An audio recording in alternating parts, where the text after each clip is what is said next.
The unintended consequence of Mr. Garner's death must have a consequence of its own. Therefore, I agree with the Deputy Commissioner of Trials' legal findings and recommendations. It is clear that Daniel Pantaleo can no longer effectively serve as a New York City police officer. Good evening and welcome to a special edition of Metro Focus. I'm Rafael P. Roman. Tonight, has justice been served in the case of Eric Garner? Last month, NYPD Commissioner James O'Neill announced his decision to fire Daniel Pantaleo, the officer accused of using an NYPD banned chokehold that resulted in the death of Eric Garner back in 2014. For 5 years, Garner's death and the case against Officer Pantaleo has been something of an open wound in New York City. And to judge from the reaction, the commissioner's decision to fire Pantaleo has done little to change that. For the Garner family, it is a case of too little too late. They firmly believe that Pantaleo's firing should have come a long time ago, and they continue to call for the other officers involved in Garner's arrest to be held accountable. For many officers serving in the NYPD, on the other hand, the decision was seen as a matter of political expediency, not justice. They believe their commissioner sent a clear message that the city does not have their back. In the aftermath of the announcement, Pat Lynch, president of the city's most powerful police union, demanded that Commissioner O'Neill and Mayor de Blasio resign or be fired, and appeared to call for a work slowdown on the part of the rank and file. Recent crime statistics released by the NYPD suggest that police have in fact slowed down since Pantaleo's firing. So, where does that leave us? Has the relationship between the NYPD and the community it serves been damaged once again after years of apparent progress? Will the Garner family succeed in its call for more firings and for more concrete changes in policing tactics? And what's next for Commissioner O'Neill and for Mayor de Blasio? Joining us now with answers to those questions are City Council member Debbie Rose, who represents Staten Island's North Shore, Assemblymember Michael Riley, who represents the South Shore of Staten Island and Albany and is a former NYPD lieutenant, and Bill Ritter, co-anchor of ABC 7's Eyewitness News, whose extensive coverage of this story includes recent interviews with Commissioner O'Neill and with Eric Garner's mother, Gwen Carr. Welcome to the show, all of you. Thank you so much for joining us. Hey, how are you? Thank you for having us. So, Thank you. You know, the one thing that most New Yorkers would agree with, I think, about Eric Garner's death is that it was a devastating tragedy, particularly, of course, because of the way it occurred. But aside from that, it's all passionate and clashing opinions. Bill, let me start with you. You know, since the death of Eric Garner 5 years ago, could you take us through the legal and political processes that got us to this point, the commissioner's firing of Pantaleo? I'll try to give you the Cliff Notes version of it, Rafael, because otherwise we could take our entire program to do it. But you know, basically, and I think you wrapped it up pretty well, that both sides, their version of it. I think most people feel the truth is somewhere in the middle about all this, and in terms of the reaction. It seems so long ago, and in fact, for the Garner family, it was. There was already a city settlement, you know, for a lawsuit, the $6 million lawsuit, or a settlement anyway, to avoid going to court. That happened years ago, and you know, I think this was really a case, Rafael, if I can sum it up quickly, is that every case that at every turn, a prosecutor involved failed to do anything. And I mean, failed to do anything from the Garner's perspective. They didn't do anything. They passed on it, basically. First, District Attorney of Staten Island, Dan Donovan, who became a congressman later and was defeated in 2018, as we know, he had a grand jury, and they decided not to prosecute. Then the federal government got involved, both under the Obama administration, Eric Holder, and they said, no, there's no civil rights violation, or we're not going to pursue that anyway. And then ditto under the Trump administration. So those are three prosecutors, three arms of law enforcement that passed on this case. And you can debate that all you want. But for the Garner family, that was very frustrating. Certainly Mayor de Blasio expressed his frustration. So it fell to the New York Police Department, which, of course, you know, it was their officers who were involved in all this. And there were EMTs involved in this, too. And I want to talk about that later, because they stood there and watched as a young man died. And I think really, I'm not a lawyer, so I don't know about the law, but all I know is they're good citizens. To not do anything would be terrible when you see a young man in trouble. And the EMTs didn't do much. They got like 1 day suspension or something, but that there was not much penalty there either. And I know, as you said, the Garner family pushing for action against some of the other officers involved. But I think based on what this case is about and how long it took to get a Pantaleo decision, I think that's a long odds campaign and strategy. But I do think the bottom line is at every turn, local district attorney and 2 federal civil rights investigations failed to come up with any charges against Pantaleo, and that's the bottom line. And then it went to to the internal disciplinary commission and hearing against Pantaleo. It took a long time, and finally, a deputy commissioner under the police department umbrella came out with her report and gave it to Jimmy O'Neill, and he looked at it. And I don't think, if you believe all the sources and you believe O'Neill, he didn't really talk to a lot of people about this. He got some advice about the general state of things. And then he made what he says was a wrenching decision, because he said at his news conference, if he were still a cop, he'd be pissed off at Jimmy O'Neill for making this decision. But he had to look at the overall pattern of things. And one more thing before we get into the discussion. Things have changed in New York City in the 5 years since Eric Garner's death in July of 2014. There were cops assassinated by people who said, by a guy who said, this is for Eric Garner, as they sat in their car, just brutally assassinated. And I think things have changed. Crime is down. They stop and frisk. All the police brutality protests that we had in this country in 2014 and 15, they seem a long time ago. Now things have not, become idealistic and perfect, but things have changed certainly in this city, I believe. All right, we'll get a little bit more into that later on. But Assemblymember Riley, so the commissioner makes this gut-wrenching decision, which, as he described it himself, and Pat Lynch, the president of the largest police union in the city, says this, quote, "For years, Mayor de Blasio has demonized police officers and undermined our efforts to protect our city. For years, Commissioner O'Neill has cravenly acquiesced to the mayor and his anti-cop allies. Neither can hope to regain the trust or confidence of New York City police officers. They must resign or be fired." Now, I don't know how you go about firing a mayor, but aside from that, do you agree with Pat Lynch? Well, I'm not going to sit here and say that the mayor should be fired or the police commissioner should be fired. I will say that I disagree with the decision that was made, and I want to make a point of why I come to that conclusion, given my years of experience as an NYPD police officer, sergeant, and a lieutenant. Bill mentioned when he opened his statement that 3 layers of law enforcement failed. Now, let's be clear that they didn't fail. They looked at the facts and the evidence based on everything that happened that day. And the conclusion was that the facts and evidence didn't support charges. Now, the reason that is because when we look at the video, and yes, what happened to Mr. Garner was very troubling. It was heartbreaking. But let's be clear, Officer Pantaleo did not go out that day with intention to kill anyone. And when you look at that video and you look at the facts and circumstances surrounding the case, it literally was 20 seconds from the moment they interacted, where Officer Pantaleo put his hands on Mr. Garner, till the time that he was on the ground and he removed his grasp. During that first interaction, Mr. Garner decides to say that he's not going to be arrested. He flails his arms. They go backwards.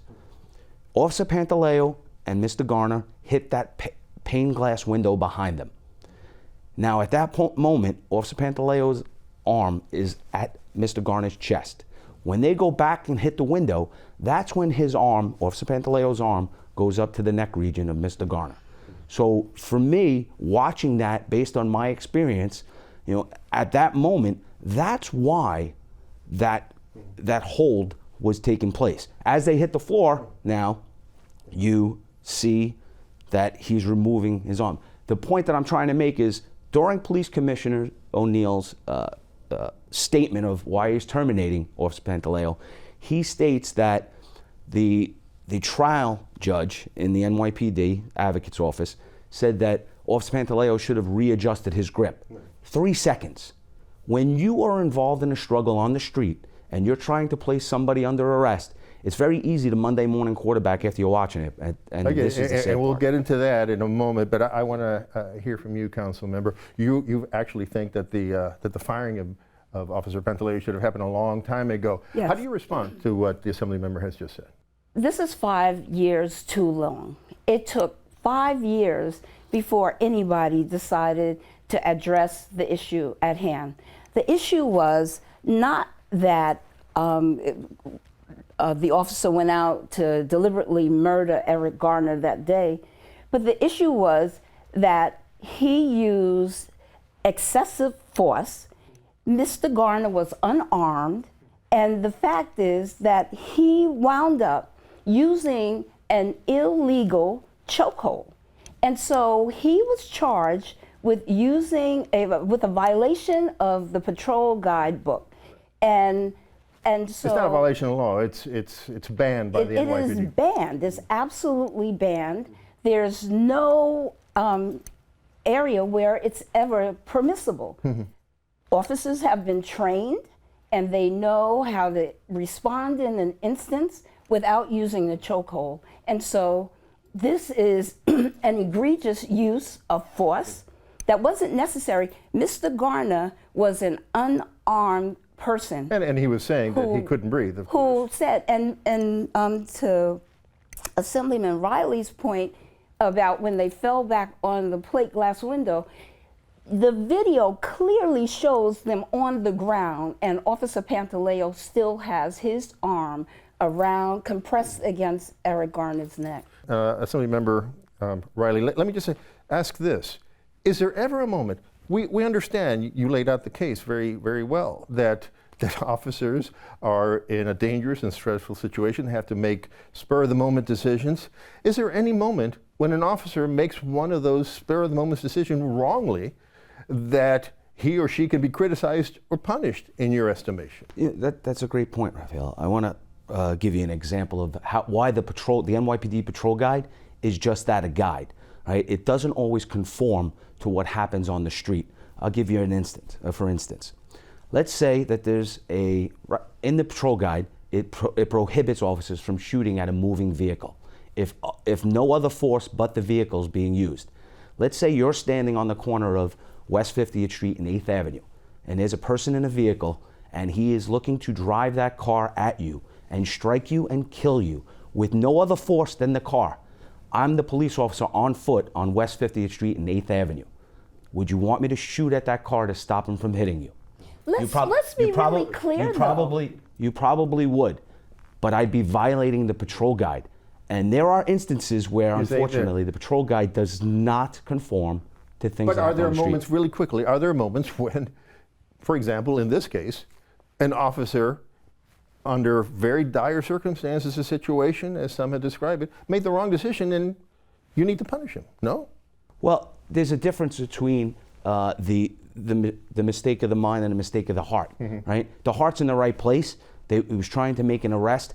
Factors happen, other factors that are outside the officer's control. So that's the point here. And that's why the legal system would not prosecute him, because there are moments in time when actions are taken, and under the law, they're not illegal. Council member, you wanted to respond to that? I just wanted to say that Assemblyman Riley uses an example where there is deadly force being used. Eric Garner was not being forceful. In fact, he was saying, like not today, because there was a history of harassment. And he was not selling cigarettes. He had just broke up a fight that had taken place in the park. And so he felt that they were approaching him, they were harassing him once again. So he was not resisting. He was saying, like, not today. It's not going to happen. Council member, there's been a lot of talk about how in the last 5 years the city has been experiencing something that could be called the Garner effect. That because of the Garner case and what Officer Pantaleo had gone through, NYPD officers are holding back. They're saying, they're being reactive rather than proactive, allowing low-level crimes and perhaps higher-level crimes to go by because they're afraid to step in and fear that something would go awry and that their bosses would not support them. Are they right to fear that? Is that something you understand? No, this case, the whole Garner incident is about accountability. And it perplexes me how the NYPD cannot hold an officer accountable. An officer who, by the way, has a history of bad action. He's been, cited 4 times by CCRB, substantiated, for actions that are against the patrol guidebook. This is about accountability. When do you have to be accountable? And where's the credibility in the police department that's supposed to serve and protect all of us? Assemblymember Riley, do you believe? I mean, some people say that the videos that we saw of the incidents in the summer of policemen allowing themselves to be doused with water and pelted with water buckets, that is a direct consequence of the so-called Garner effect, of cops being afraid of being proactive or stopping things and allowing themselves, and the lack of respect of cops, all of this somehow related to the do you believe that's the case? I absolutely do. I think the rhetoric that came out of Albany, came out of City Hall, came out of a lot of politicians, a lot of elected officials, added to what we're seeing today. That's why I partnered with my colleague Mike LaPetri in putting forward legislation that would make it a Class E felony for anybody that would throw liquid on an officer in the performance of their duty. While you're on patrol, that is performing your duty. Now, you may think that, they're throwing water on them, it's not a big deal. Well, think about this. They're wearing a bullet-resistant vest. They have a radio. That bullet-resistant vest loses its quality and the ability to stop a projectile when it gets soaking wet. So this is a real concern to officer safety, but also the public safety. What if the public needed help and you can't radio for assistance because your radio is damaged? So that's a real concern. But the problem is some of the messaging that's been put forward has emboldened people to do things like that, and that's a real troubling pathway we're going down. I'm not sure how much time we have left, but Bill, let me go to you. In 2013, Mayor de Blasio ran on a platform of repairing the relationships between the police and communities of color. You touched on this earlier. What effect has the Garner case had on this process? I think at the beginning, it had a huge effect. I think now, though, and I don't want to, be disagreeing with both of our guests and other guests today, but I think that the relationship between the community and the police department is at a better place now than it was 5 years ago. I don't think there's any question about that. I think that under this administration and starting under Bratton, they beefed up their community policing, which is a strategy that does pay off. Crime, in fact, is lower. There are problems with shootings and guns, and much of that is gang-related, and I don't have an answer to that. I don't think the police have an answer to that right now. They're trying. But, in general, this is a safer city, and I think that the relationship between the community of people and the NYPD, in many ways, is better than it has been in a long time. This case is, sort of burgling up again some of the arguments that were made back then. But I think it would have been tougher,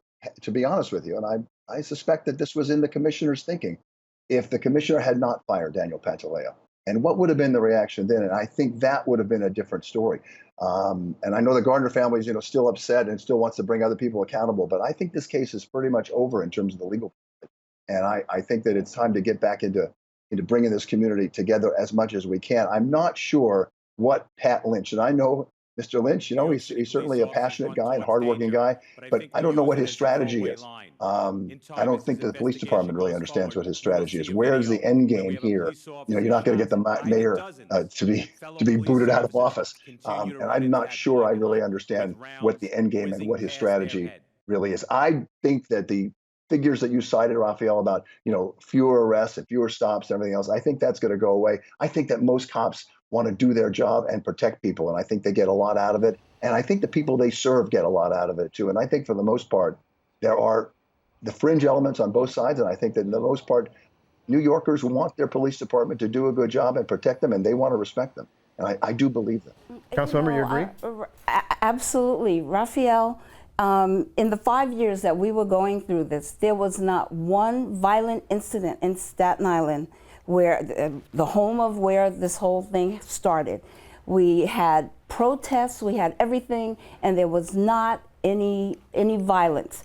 When I was in office, the day that Eric Garner was killed, and the police commissioner came to my office, and we talked about how were we going to handle it and what we were going to do going forward.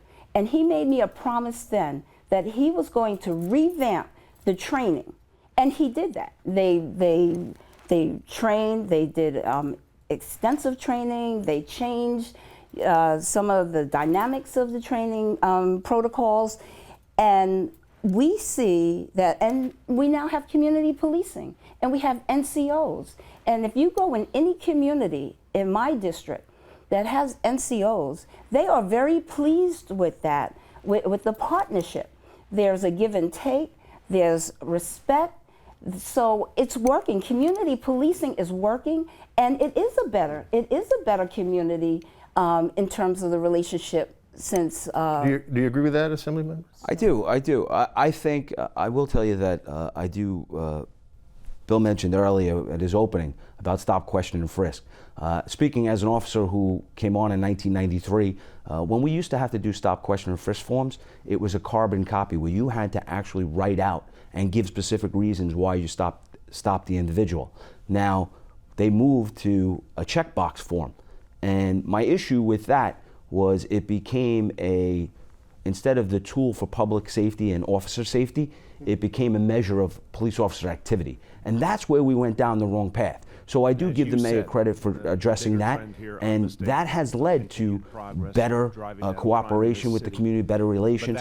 But I also want to note that the NCO program is great, but let's remember it's based in the old CPOP method. Okay, now you're going to alphabet. Well, city. CPOP is community policing, right? When I came on, there was a cop on the beat. There was an officer that basically was an NCO, right? So we went back to basics. Think about that. We're going back to basics. And you touched on before about Pat Lynch, and you mentioned the quote where he said that to slow down. I will put it this way.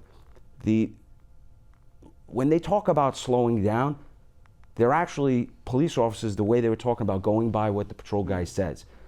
I want to be realistic here and let you know that if the police department acted on every situation, every job that comes in, right, 30,000 radio calls that come over the air every day that they respond to, and they went by the patrol guide, I'm telling you right now, the city would shut down, because there would be, I'm telling you, things would not get done the way we see it getting done today. Okay, we have about a minute. We have about a minute left. I want to ask you, Council Member, how optimistic are you that we can, in fact, find the sweet spot where rank and file cops feel like their bosses have their backs, while the communities of color feel that the cops have their back?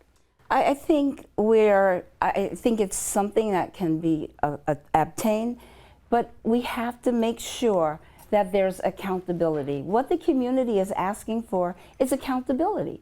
When something happens, that it should be dealt with, and it should be dealt with, respectfully.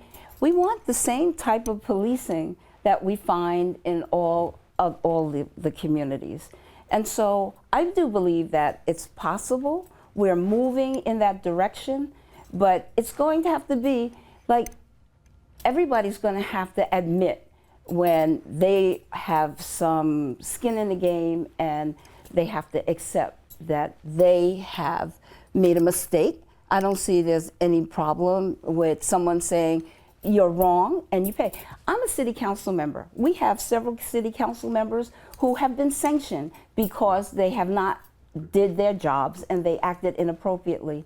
And that's all we're asking, is that everybody be accountable for their actions. All right, I'm afraid we're going to have to end it there. Councilmember Rose, Assemblymember Riley, Bill, thank you so much, all of you, for joining us. Thank you. Thank you.